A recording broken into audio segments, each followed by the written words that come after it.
Hi friends, ഞാൻ Biji Rajesh. ആവീസ് family world എന്ന YouTube ചാനലിലേക്ക് സ്വാഗതം. ഞാനിന്ന് തയ്യൽ മെഷീനിൽ ഉണ്ടാകുന്ന നൂല് പൊട്ടുന്നതിനെ കുറിച്ചിട്ടാണ് പറയുന്നത്. നമ്മൾ തയ്ച്ചുകൊണ്ടിരിക്കുമ്പോൾ ഇടയ്ക്ക് ഇങ്ങനെ നൂല് പൊട്ടുന്ന ഒരു കംപ്ലൈൻറ്റ് വരില്ലേ. അപ്പോൾ ഇത് ഡബിൾ മെഷീനാണ് കേട്ടോ. അപ്പോൾ ആദ്യം തന്നെ ഇതിൻ്റെ ടെൻഷൻ്റെ സ്പ്രിങ്ങും ടെൻഷൻ്റെ ഭാഗത്ത് നൂല് കുടുങ്ങി ഇരുന്നിട്ടുണ്ടെങ്കിൽ ഇങ്ങനെ സംഭവിക്കുക, നൂല് പൊട്ടാം. അതിൻ്റെ ടെൻഷൻ സ്ക്രൂ ടൈറ്റായിട്ടിരുന്നാലും നൂല് പൊട്ടാം. അതൊന്ന് അധികം ടൈറ്റില്ലാത്ത വിധത്തിൽ ആ സ്ക്രൂ വെക്കണം. പിന്നെ അതിടയ്ക്കൊക്കെ നൂല് ക്ലീൻ ചെയ്ത് അതിൽ ഓയിലൊക്കെ കൊടുത്ത് അത് ക്രമമായിട്ട് ഫിറ്റ് ചെയ്ത് ക്രമമായി ഫിറ്റ് ചെയ്യുന്ന ഒരു വീഡിയോ ഞാൻ പിന്നീട് ഇടാം കേട്ടോ. അത് ഓയിലൊക്കെ കൊടുത്ത് നല്ലോണം ഇതാക്കിയതിന് ശേഷം ടെൻഷൻ്റെ സ്പ്രിങ്ങും തമ്പ് ഇതൊക്കെ അതിന് ഇടാം. ഒരു പൊടി ഇരുന്നാൽ പോലും അത് നൂല് പൊട്ടാൻ സാധ്യതയുണ്ട്.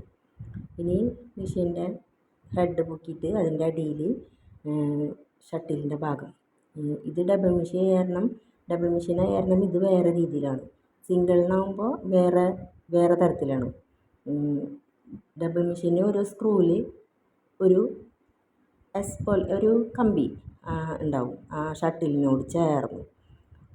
അത് തയ്ച്ചുകൊണ്ടിരിക്കുമ്പോൾ പെട്ടെന്ന് ഷട്ടില് അവിടെ ബോബിനും കേസും നൂല് കട്ട പിടിക്കും, ഇങ്ങനെ ചാടി പിടിക്കും. പിന്നെ മെഷീൻ സ്റ്റക്കാവും.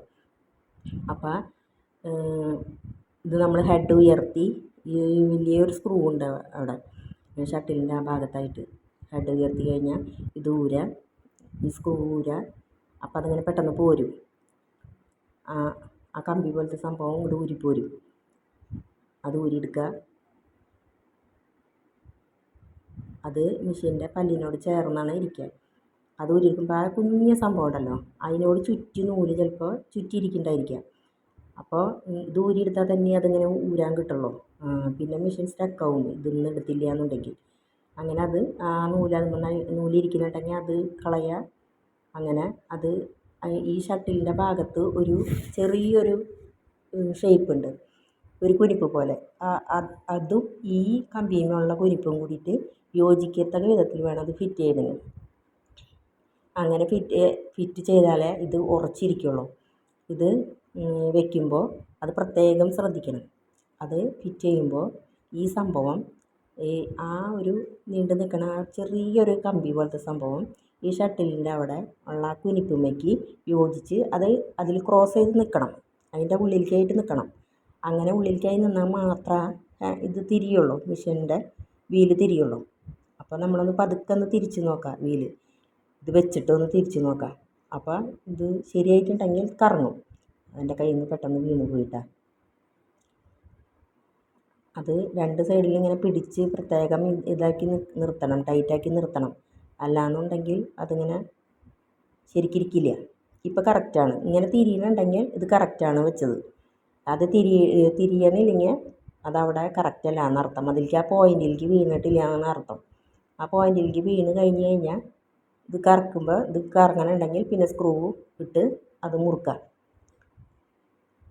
അങ്ങനെ മുറുക്കി സ്ക്രൂ ടൈറ്റ് ചെയ്യുക. സ്ക്രൂ ടൈറ്റ് ചെയ്തതിന് ശേഷം അവിടെയൊക്കെ ഒന്ന് ഓയിൽ കൊടുക്കുക. പിന്നെ ഈ ഷട്ടിലിൻ്റെ ഈ ഭാഗത്ത് ബോബിനും കേസിന് ഇരിക്കുന്ന ഭാഗത്തും നൂല് പെട്ടിരിക്കുക അതിൻ്റെ ഉള്ളിലായിട്ട്. അപ്പോൾ നമ്മൾ ഈ ഈ സ്ക്രൂ ഊരിനോടൊപ്പം അത് ലൂസാവുമ്പോൾ അതിൻ്റെ ഉള്ളിൽ നിന്ന് ഈ സ്ക്രൂ ഡ്രൈവറോ എന്തോ ഉപയോഗിച്ച് നമുക്ക് അതിൻ്റെ ഉള്ളിൽ നിന്ന് നൂലെടുക്കാൻ പറ്റും. അങ്ങനെ പെട്ടെന്ന് നൂലെടുക്കാൻ പറ്റും. അത് ഊരിയാൽ തന്നെ അത് സാധിക്കുള്ളൂ. അത് ഊരി അത് ക്ലീൻ ചെയ്താൽ അവിടെ പെർഫെക്റ്റായി. പിന്നെ അത് മെഷീൻ്റെ ഹെഡ് നമുക്ക് ഉറപ്പിച്ചതിന് ശേഷം നൂല് കോർക്കാം. നൂല് കോർക്കണതും ഇതും ഒക്കെ ഞാൻ വേറൊരു വീഡിയോ ആയിട്ട് വരാം. വേറെ ഭാഗങ്ങളൊക്കെ ഉണ്ട് മെഷീൻ്റെ അയക്കണതും, അതൊക്കെ ഞാൻ പിന്നീട് വരാം വീഡിയോ ആയിട്ട്. അങ്ങനെ നൂല് കോർത്തപ്പോൾ ഓയിലൊക്കെ ഒഴിച്ച് കൊടുത്ത് സ്മൂത്തായി കഴിഞ്ഞ് പിന്നെ നൂല് അങ്ങോട്ടും ഇങ്ങോട്ടൊക്കെ നല്ല സ്മൂത്തായിട്ട് നീങ്ങും. അവിടെ ഓയിലിൻ്റെ ഇതില്ലെങ്കിൽ, ഓയിലിൻ്റെ അംശമൊന്നും ഇല്ലയെന്നുണ്ടെങ്കിൽ അവിടെ ഹാർഡായിട്ട് ഇരുന്നിട്ടും നൂല് പൊട്ടാം. അങ്ങനെ അടി നൂല് വലിച്ചെടുത്ത് നമുക്ക് സ്റ്റിച്ച് ചെയ്ത് നോക്കാം. ഒരു ചെറിയ കഷ്ണം തുണി എടുത്തിട്ട് നമുക്കൊന്ന് വെറുതെ സ്റ്റിച്ച് ചെയ്ത് നോക്കാം, ശരിയായോ എന്നുള്ളത് നോക്കാം. അപ്പോൾ ചെറിയ കഷ്ണം തുണി എടുത്ത് തയ്ച്ച് നോക്കാം. ഇത് മോട്ടറിൽ വർക്ക് ചെയ്യണതാണ് കേട്ടോ. അപ്പം ഒന്ന് ചവിട്ടി നോക്കാം ഇത് ശരിയായോ. നല്ല സ്മൂത്തായി. എൻ്റെ അതൊന്നും ഇങ്ങനെ നൂല് പൊട്ടി പോവായിരുന്നു 2 ദിവസമായിട്ട്. സൂചിയുടെ ഒരു മുനയ്ക്കൊരു വ്യത്യാസമുണ്ട്, ചേഞ്ചിനാണ് തുണി ചുരുണ്ടി വന്നത്. അപ്പോൾ ഇപ്പം നല്ല സ്മൂത്തായി മെഷീൻ തയ്ക്കാൻ പറ്റുന്നുണ്ട്. സ്റ്റിച്ചൊക്കെ നല്ല കറക്റ്റായിട്ട് വീഴുന്നുണ്ട്. ഇപ്പോൾ കുഴപ്പമില്ല. സ്റ്റിച്ചിങ് കറക്റ്റായി തയ്ക്കാനും ഒരു സുഖം കിട്ടി. അല്ലെങ്കിൽ നമുക്ക് തയ്ച്ചുകൊണ്ടിരിക്കുമ്പോൾ നൂല് ഇടയ്ക്കിടയ്ക്ക് പൊട്ടിയിട്ട് നമുക്കത് തയ്ക്കൽ കംപ്ലീറ്റ് ചെയ്യാൻ പറ്റാത്ത വിധത്തിൽ ആകെ ഇതായിരിക്കും നമുക്ക്. ഇപ്പം നല്ല ഓയിലൊക്കെ കൊടുത്ത് കഴിഞ്ഞാൽ നമുക്ക് തയ്ക്കണില്ല എന്നുള്ള ദിവസങ്ങളിൽ നമുക്ക് ഓയിൽ കൊടുത്ത് വെറുതെ ഇടാം മെഷീൻ. ഓയിൽ കൊടുത്ത് അവിടെ കിടന്നോട്ടെ എന്ന് വിചാരിക്കാം. തയ്ക്കാത്ത ദിവസങ്ങളിൽ ഫുൾ ഓയിൽ കൊടുത്ത് അവിടെ എടുത്തിടാം മെഷീന്. ഓയിൽ കൊടുത്ത് വയ്ക്കാം.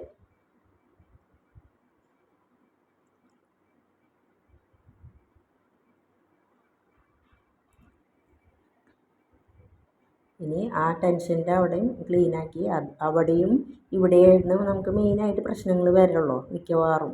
പിന്നെ പല്ലിൻ്റെ അവിടെ ആയിട്ടാണ് മെഷീൻ്റെ ആ പല്ല് പോലത്തെ സംഭവം ഉണ്ടല്ലോ തയ്ക്കണ അവിടെയും കംപ്ലൈൻറ്റ് വരാം. അത് പിന്നീടൊരു വീഡിയോയിൽ ഞാൻ പറയാം.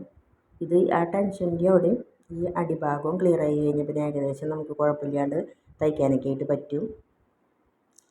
മെഷീൻ സ്മൂത്തായി കഴിയും. പിന്നെ ആദ്യമായിട്ടാണ് ഞാൻ സ്റ്റിച്ചിങ് വീഡിയോ ഇടുന്നത്. ചാനലിൻ്റെ തുടക്കമാണ്. ഇനിയും ഒരുപാട് സ്റ്റിച്ചിങ് വീഡിയോ ഇതൊക്കെ ആയിട്ട് മെഷീൻ്റെ അതിനെ കുറിച്ചായിട്ട് ഞാൻ വരാം. എല്ലാവരും ചാനൽ സബ്സ്ക്രൈബ്